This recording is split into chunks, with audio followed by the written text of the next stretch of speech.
Hey guys, welcome back to my channel for what I hope is not going to be my last pregnancy update. This little bubba is currently stretching out as we speak. If you're new to my channel, welcome. I'm Tammy. I make mummy and lifestyle videos here on YouTube. I'm currently 35 weeks and 1 day pregnant, and this is the most pregnant I've ever been before in my life. So a lot of the things I'm going to talk to you about today are things that I've never experienced before in pregnancy. The furthest along I've got is 32 weeks with my almost 5-year-old son Samuel. So it's a very exciting time for us. We are literally on baby watch. It could happen any moment. I have an induction date booked, which I will talk to you guys about in a second, but we literally have a maximum of 3 weeks and a couple of days left of this pregnancy, and I am literally I'm bursting at the seams with excitement. So I'm just going to jump on into everything and try and keep it as short and sweet today as I can. But I hope you guys like this content. If you do, give it a thumbs up, subscribe if you haven't already, and yeah, let's just jump on into it.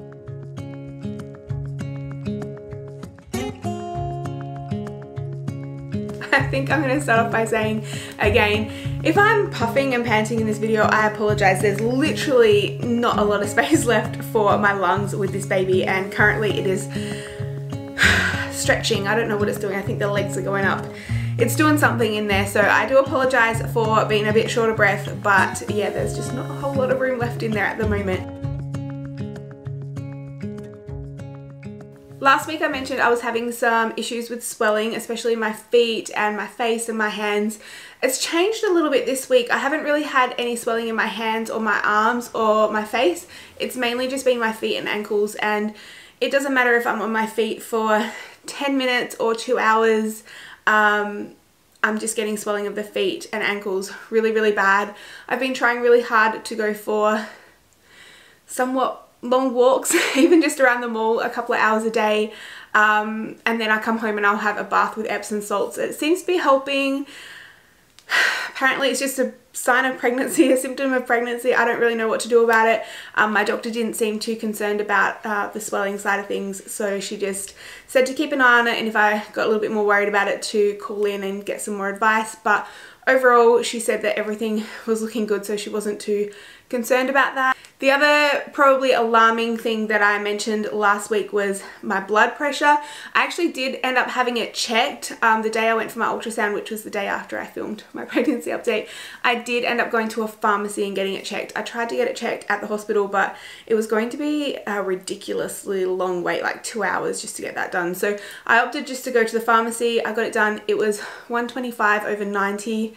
They said it was fine, not to worry about it. I also got it done yesterday when I saw my doctor, and it was 120/75. So she's pretty happy with that. I also discussed with her how I feel like sometimes my heart's racing, like I feel like my blood's really pumping and I can hear it kind of pumping in my ears, and she did give me a couple of things to do to try and calm that down. Drink ice water, massage one side of my neck, only one side, just massage one side to help slow it down. So yeah, I'm just going to give those a go. I haven't really had that issue since then, but it's definitely been something that had me a little bit concerned. She didn't seem too concerned by it. Like I said, she was really happy with my blood pressure levels, so we just have to wait and see. In terms of the fatigue and how tired I've been, nothing has really changed in the last week. I'm still fairly tired, although I find that I sleep better the nights that I've had a bath before I go to bed. I'll have it super hot and obviously just up to my belly. I don't cover the belly. Well, the water probably wouldn't cover it anyway, but having the baths has really, really helped with that side of things. I've only had a couple. I've used the Epsom salts in there, which has been really, really good. I will say clearing the toys out of the bath, if you follow me on Instagram, was definitely a big help with the whole relaxation thing. Seeing a bunch of toys sitting in front of you on the bathtub is not relaxing at all. Although the one night that I did clear the toys, Sam started yelling out as soon as I got in the bath. Like literally, I was in there for 2 minutes and he started yelling out, "Mama, I have no best friends in my room. I need a cuddle. I need you to pat me like a baby. I'm your baby. I'm your baby mummy. You have to come and pat me." It was so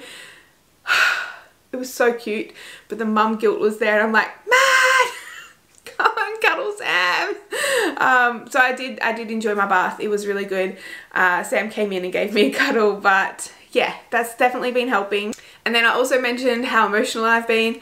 You guys, that has definitely not changed. This morning I was driving Sam to kindy. Oh my gosh, this is embarrassing. I was driving Sam to kindy and he was completely fine all morning until we got in the car. And as soon as we got in the car, his bottom lip went out and he was really sad. And I asked him what was wrong and he said he didn't want to go to kindy and that he was going to miss me too much today.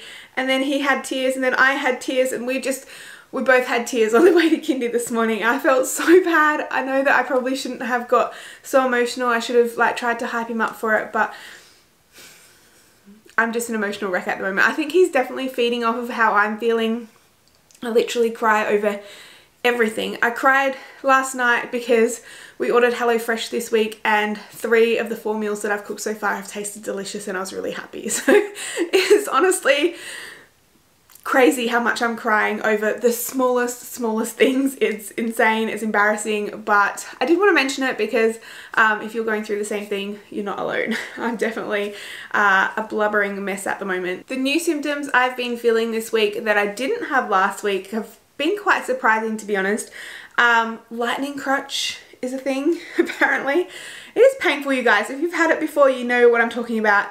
That is not fun, especially when you're in a car driving around. I feel like that is the worst experience when it just happens, and I don't know why it's happening. It's almost like there's a fist or something pushing down. I don't know. It is painful, you guys. The other thing that I've noticed this week is I'm getting a lot of numbness in my right side, and my doctor again said this was just a normal pregnancy symptom, not to worry about it, but predominantly my right thigh, it gets really cold. I don't know how else to describe it. It's not pins and needles, it's not anything like that, but it gets super cold. It's like somebody's holding an ice pack to it. I've also had numbness in my right butt cheek. I'm getting a lot of discomfort in my back. This is all on my right side, by the way. My left side is totally fine. I haven't had any symptoms. It's just all been on the right. I've also had a bit of a numb arm and numb fingers on my right side, but yeah, it's been a bit weird. The other thing that I've noticed is just the top of my belly here. That has been coming and going on and off, numbness as well. So again, the whole numbness thing, it comes and goes. It is definitely here when I do more, and I guess when it comes, I try and sit down and rest if I've done too much.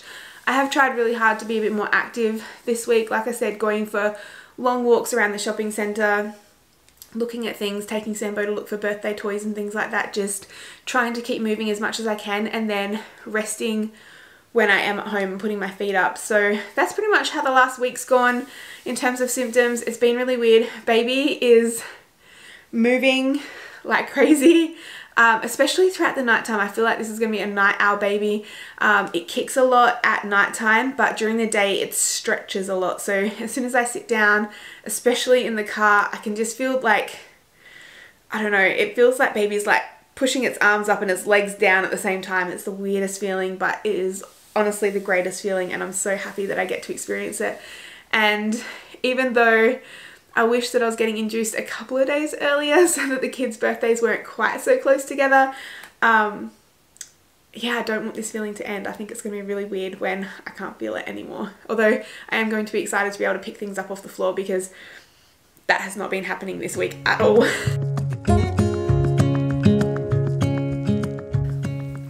Doctor's appointments this week, like I said earlier, I had an ultrasound appointment and I also saw my specialist. I'm going to start off with the ultrasound appointment because that was the first one that I went to.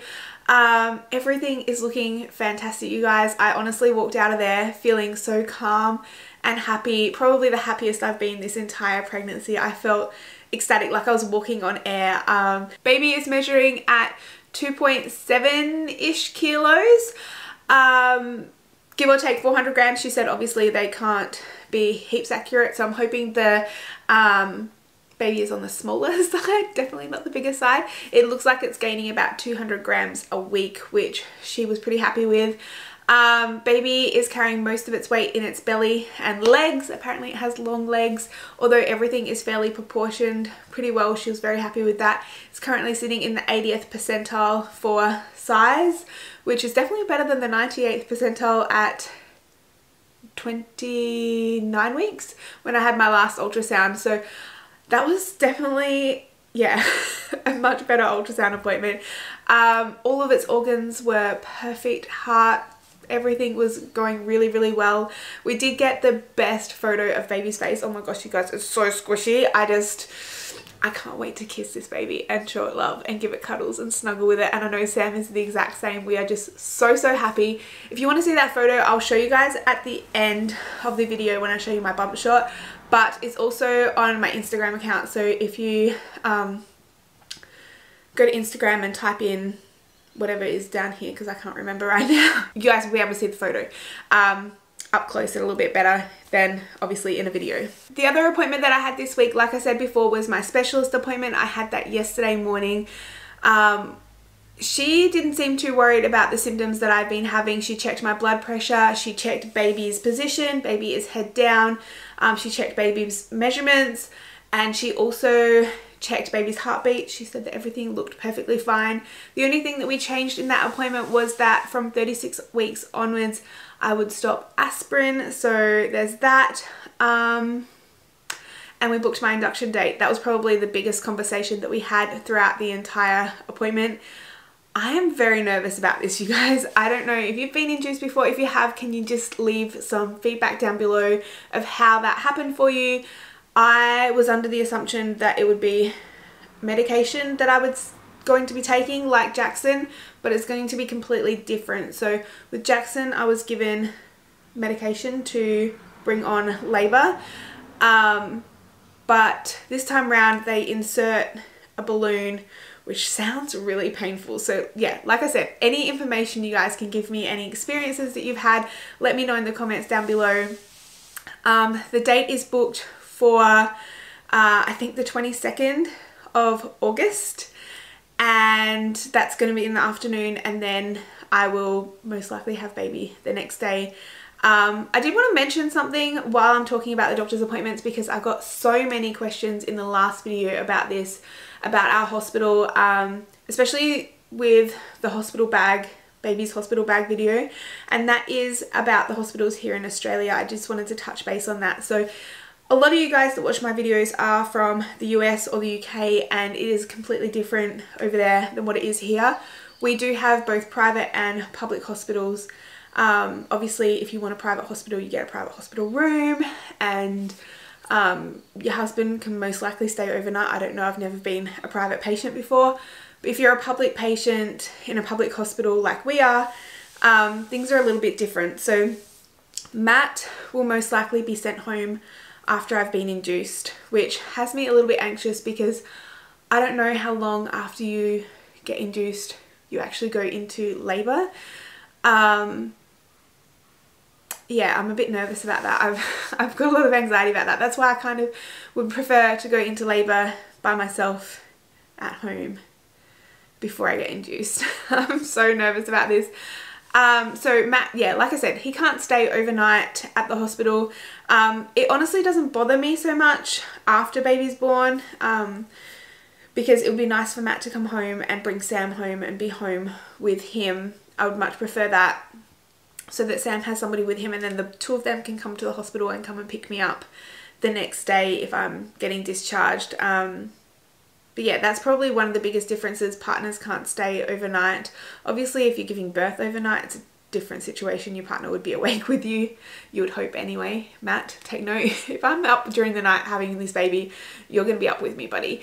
The other thing that is a bit different is the things that you have to take into the hospital. So this was where the baby bag thing, a lot of you guys were a bit confused about what happens there. We get told we have to bring everything that we're going to need for the baby. So baby's outfits from the get-go, swaddles and blankets. They do have swaddles and blankets there that you can wrap baby up in. Obviously baby will be wrapped up in a blanket straight away anyway, but blankets, clothes, nappies, wipes, anything that you're going to need for your baby, you need to take in with you.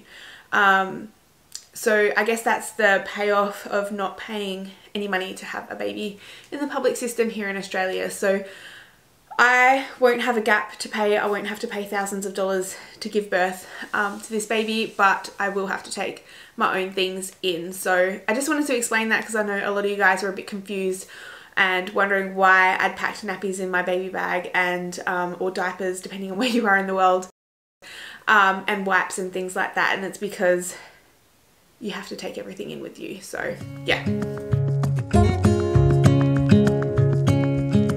To finish off with today, I thought I would leave you guys with a bump shot, and also a bunch of you guys wanted to see a little bit of footage from our baby brunch that we had a couple of weeks ago. That was something that I was a bit torn about sharing, but a lot of you guys wanted to see some footage. I honestly didn't take much. I have the tiniest little bit amount of footage from the table that I set up, and I think that is pretty much it. I don't even think we got a photo as a family at the baby brunch, to be honest. It was such a low-key event. We barely had anybody here. I think in total there might have been about 15 of us, and that was a couple of different families that came to celebrate with us. So it wasn't an extravagant event. It wasn't a normal baby shower or anything like that, even though we were very spoilt. I just did want to share with you guys a little bit of the footage from that, show you guys a bump shot, and then I will have a little picture of the baby at the end. But yeah, I think that's pretty much it for this update. I hope you guys enjoyed it. Give it a thumbs up if you did. Like I said earlier, subscribe if you haven't already. And hopefully we will see you next week for a 36-week bump date. Thanks for watching. Bye guys.